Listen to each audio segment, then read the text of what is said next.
He would take Sears Roebuck cattle in. I told you that, didn't I bet I've repeated myself 100 times. Anyway, That's okay. What would he do with the Sears catalog? take it into Grandpa and have Grandpa help him make out an order. Of course, it never seemed to get it. This was his Christmas. Then one year he did this, talk about smart things or cute things anyway. He did. We always had, the Mothers Club had a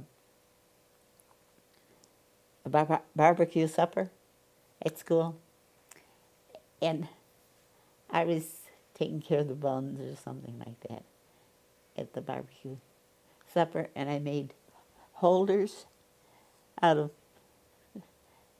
leftovers from feed sacks, which I had used to make the things with, because at that time we got those pretty feed sacks. Do you remember that? I've seen them, yes. Well, they were all different patterns. So I was making some of these. Dave got the idea that he could make some, and I found one he had given to our hired man, and one he'd given to Grandpa for Christmas that year. Yeah, I thought it was cute. Do you still have those? I don't know where it is now. It's probably somewhere because we never threw anything away.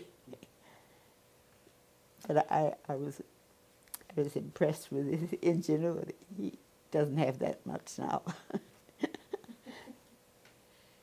The children's imagination, right? Yeah.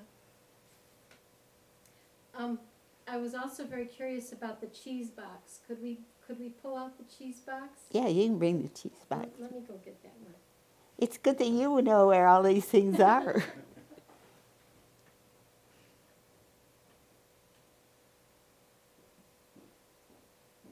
And she's very patient about getting everything.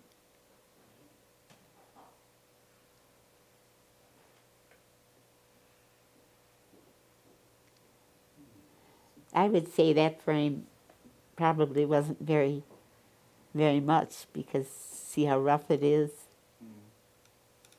Here, you hold it and you tell us about the cheese box. Now, this is a cheese box. Dave had to do a show and tell bit. And so we went to the attic. And mostly we show this when kids come around, because it makes them realize that things are not always what you've seen. Now, instead of soccer balls these days, this was, I'm sure, one of the joys of, I don't know if I can hold that very well, but. You just hold it in front of you. There you go. Oh, I'm doing this. My left hand works better than the other. The house is full of these. They're a square nail, and oh, you want that down there? Oh, that's fine. Thank you. And I imagine there were a lot of these. Well, what was that, Lucinda? Cowbell. In this country, it's a cowbell. If it were in Switzerland, though, it would have a certain melody.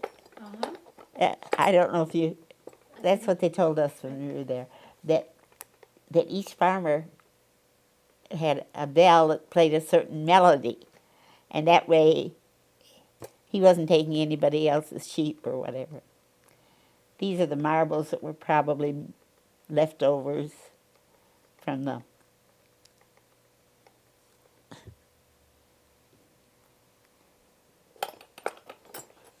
And this is what I always think of every housewife had to add to her ironing, which we don't do much of these days. The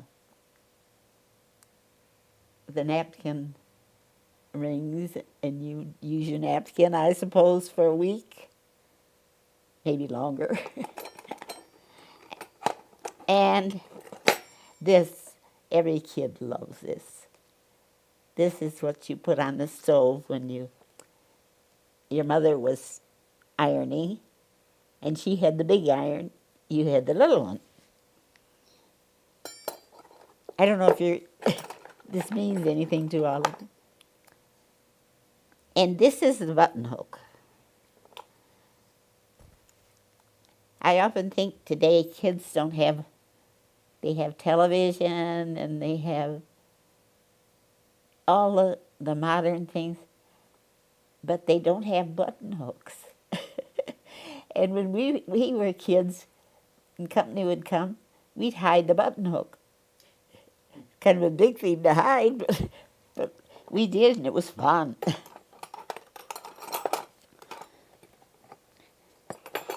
This was the kind of fork, I think, that they used at the Wild West things and stuff, Roy Rogers pictures and stuff. But Grandma just swore by this kind of a fork when she was fixing meat and stuff. It was very special.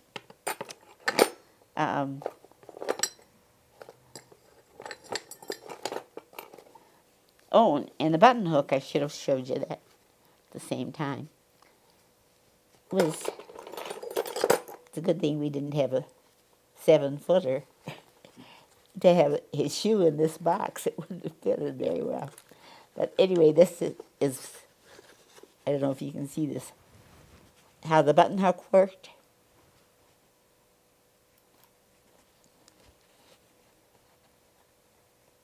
For a one-handed person, I'm not very handy.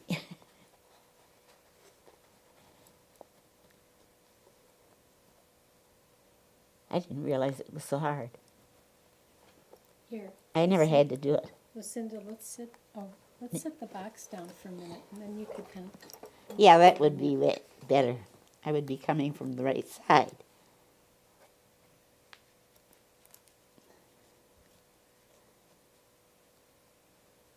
Must have been always easier to go to bed than it was to get up in the morning. Because you could just pull them off. Even with one hand, I can do that. This is what do you call them? Craft sort of thing. But my sister was blind, and she went to the school for the blind at Jacksonville. And I think of their little fingers having to sort through feeling the size, not being able to see it, of those beads. But it was remarkable what they did. That was back in 1915. Mm-hmm. I should have had her slate and stylus, but Sally has it out there. She shows it to her kids every year. And it's like a ruler. It has the alphabet in it, and you. Well, she had to go to school to learn the alphabet. I think A was like a one dot, but there were 6 little places. Then you had to punch it. When I was in college, there were 2 girls who were blind. They were from DeKalb County, and they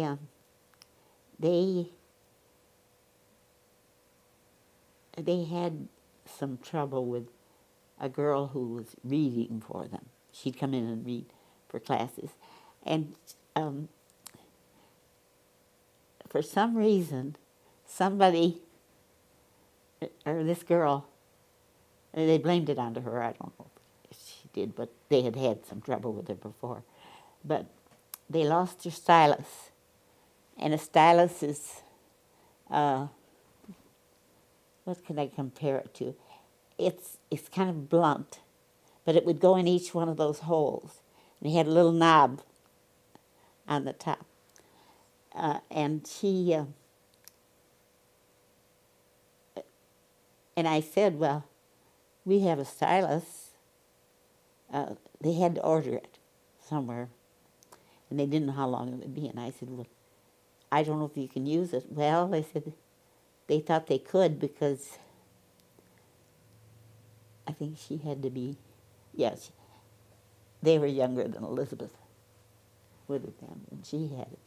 But they said there's something about it, like it's like a pencil or a pen. You get used to it, and you can't pass it on very well. But she used it for quite a while. So things do come back sometimes. Of course, now that's all.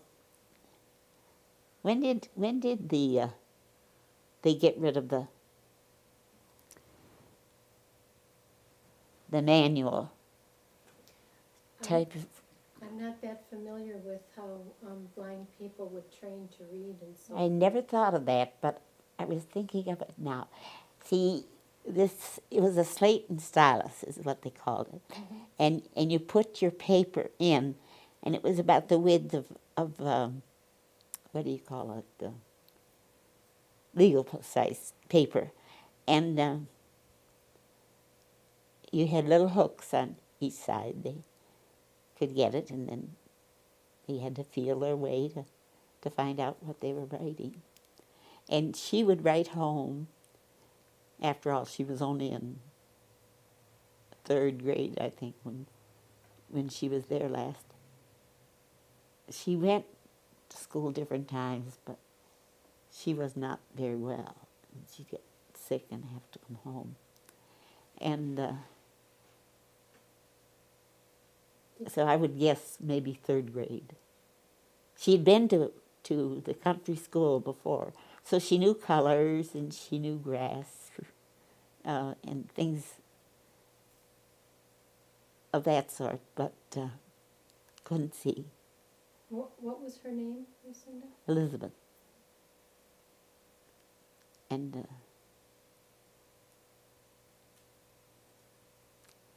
she died when she was 14.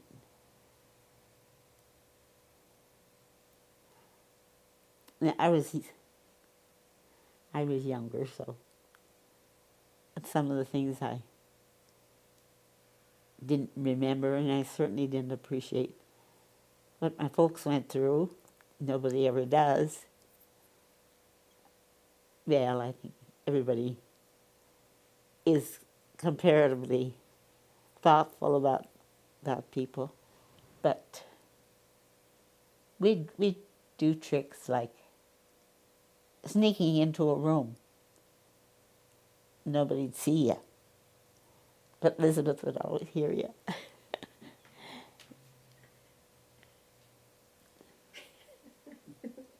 think that's funny.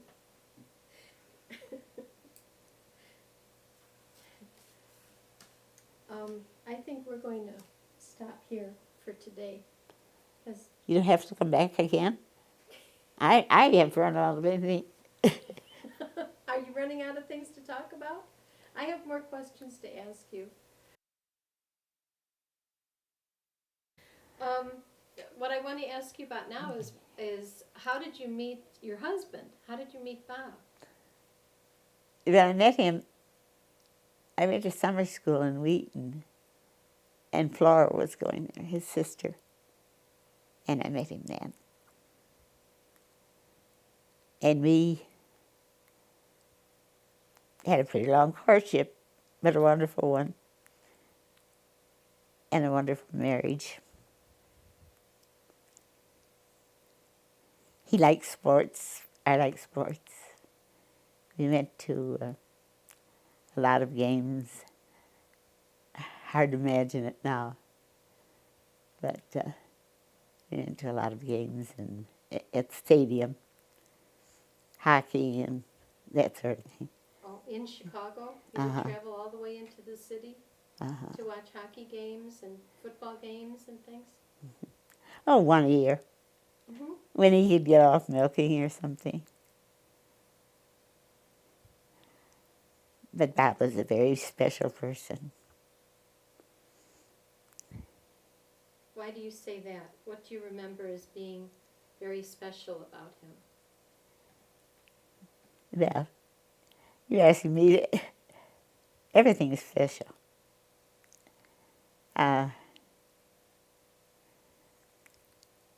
we used to go on day trips, like I say, between milkings. And he was always looking for license plates. He knew a lot of history. He was very bright. And, but he didn't know much history about the family, except he knew that his grandfather arrived here on October 16th. And they celebrated that day for years, in 1835. And then I understand now that they put 37 up on the sign up here. I don't know who's responsible for it, but one of the fellows from the township said, well, I don't know why they couldn't have looked on the horse barn, because we got 1835 out there. But that was a very special day for the family to celebrate. And How would they celebrate that? oh, dinner usually, I guess. Of course, I wasn't here for much of the time, but in late years it was all that they did. What other things about Bob made him special that you remember? Well, like I say, he loved sports. I think he played with Wasco teams, and after that he was manager for the Berglund team for years. Became Berglund Hummel, I guess. It was a softball team, locally. But he was very active and he was always being asked to MC something. Oh, what kinds of things would he MC? But, Pure Milk Association. I remember going to a Pure Milk banquet once, and the special speaker asked for a glass of milk. This was in the Wasco church. And they didn't have any milk. I think after that they instituted this, somebody did at least, the little cartons of milk that they gave to each guest. But at that time, the speaker made quite a big thing of it, how he thought at least he could get a glass of milk in a dairy community. Of course, in late years, there hasn't been a dairy. When our dairy moved out, the only other one is down the road on Corron Road, within range. So it's a lost art. The Lenkitis farm, maybe? No, it's Where it's South Silver Glen. yeah, That's right. Mrs. Bailing's farm. Oh yeah, this is Bailey. Yeah, She has the sheep. yeah, she has the sheep, but she sold her part of her farm to Mr. Lenkitis, and he has dairy cattle down there. So I think that's the one you're talking about, right, Lucinda? And then Curtis, I can't remember his name, Yeah. but there's, as far as I know, they're still dairying. And I think one of the daughters married somebody from out in the DeKalb area, and I believe they still have a dairy, but I'm not sure. I don't know why I'm volunteering that information when I don't know. What was your husband like when he was a young man? When you were courting, what was he like? Oh, he had a definite sense of humor. He loved to tell stories, and he told them well. And I take the same story and try to tell it, and I always mess it up.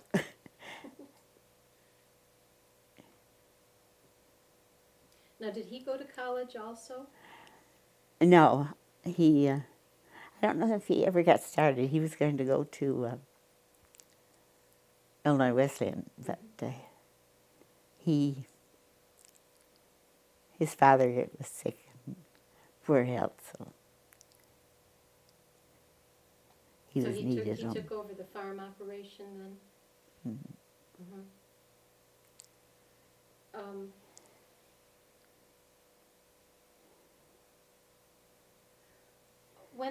So he was farming here at the Corron farm, right? And it was mostly a Yes, farm? well, we lived up where Bob Jr. is, well, has been living. Now nobody, I don't know if anybody's moved in there yet or not, but, and I don't know, imagine eventually they will probably tear the house down.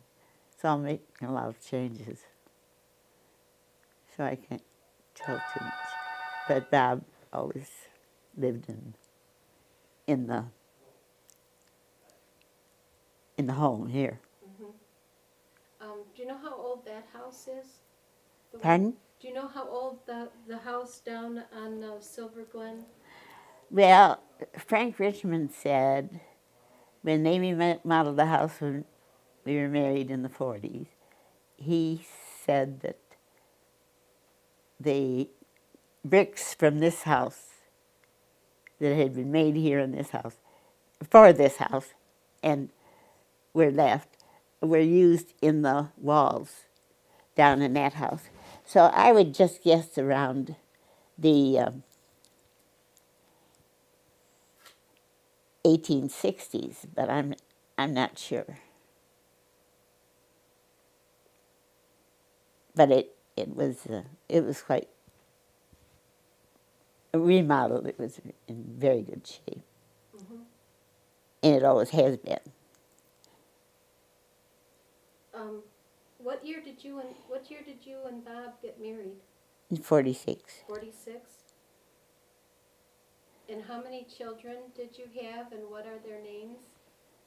Robert and Sarah and David. This was David you just met. And do they have children? Only Bob. And how many children does Bob have? Ashley. One. My grandchild. That's why I had to do volunteer work at the state hospital, because I had all these kids that called me Grandma. Now, what kind of work would you do at the state hospital, and where was that? Oh, nothing much. I'd visit, and they're just delightful people, but sick. And they're so grateful for anyone coming in to see them. I did it for 30-some years, I think.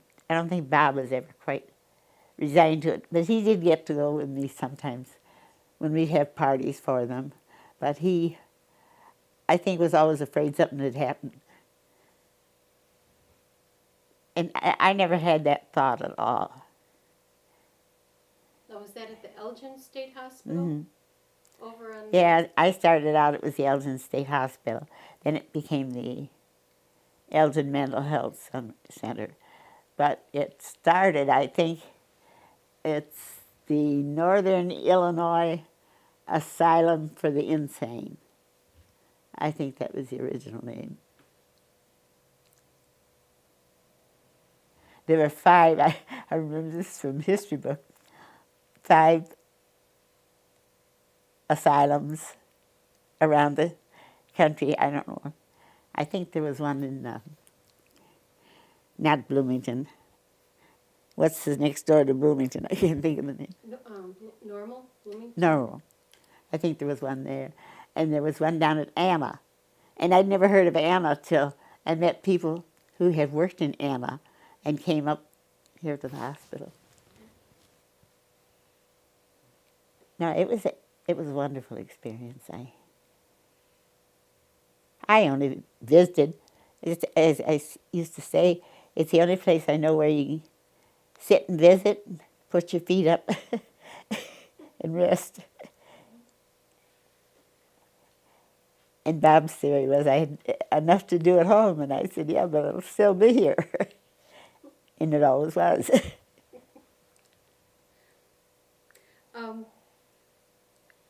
Now, your husband was involved in a lot of civic matters, too, in the township.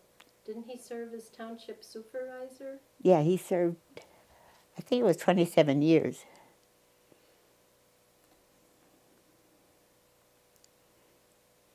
He loved it. That was his way of getting away. And he was always active in community affairs and church. And Now, when the two of you were married, what church did you belong to? I belonged to the Plato Church, Mm-hmm. Methodist Church. Then, but Bob's, I think I told you about the grandparents built the church down in the woods. And so at heart he always said he was a Methodist, but that's a Baptist church. And, well, I just don't know what it is now because they've gone through a lot of changes. Well, hadn't the church that you had right over here on the Corron farm, wasn't that a Methodist church? That was Methodist. Uh-huh.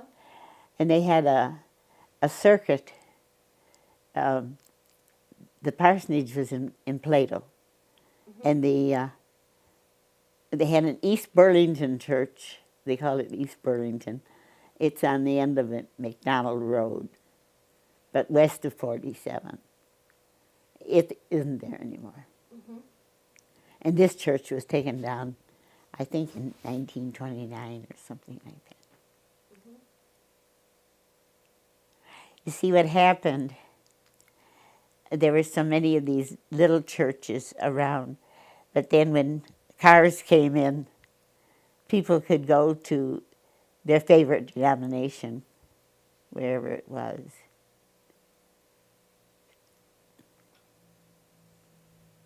So you mentioned something about Baptists, though. Was your husband always a Methodist then, or did he worship with Baptist congregations also? Oh yes, he'd go.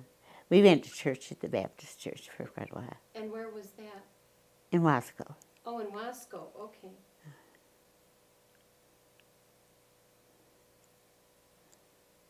And I had gone there until I just hadn't been able to get around and go without some help. And the boys were busy. Sally was very active. But then she hasn't been home since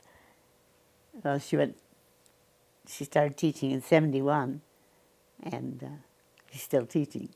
Mm-hmm. She hopes she can retire in another year. Mm-hmm.